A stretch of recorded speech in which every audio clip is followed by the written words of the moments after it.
పెళ్ళి యొక్క సారాంశం సెక్స్ వరకు మాత్రమే అంటే చాలా పెళ్ళిళ్ళు శోభనం తర్వాత ముగిసిపోతాయి. అలాగే పనులు సేవలు చేయించుకోవడమే అయితే అందరిళ్ళల్లో పని మనుషులు ఉంటూనే ఉన్నారు. వాళ్ళకి పెళ్ళి అవసరమే లేదు.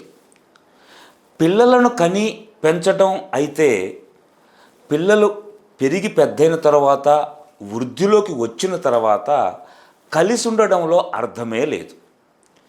వీటన్నిటికంటే మించిన కారణం ఒకటి ఉంది. అది ఏంటి అంటే it's a moral support in all stages of life with each other. మన జీవితం అంతా మనతో ఉంటూ సుఖదుఖాలను పంచుకునే అవసరం ఎవరికి ఉంటుందంటారు? ఒక్క భర్తకి భార్యకు తప్ప. అందుకే భర్తని భార్యని, భార్య భర్తని గౌరవించండి. జీవితాంతం వాళ్ళతో కడదాకా గౌరవం ఇస్తూ ప్రేమను పంచుతూ సంతోషంగా ఉండండి.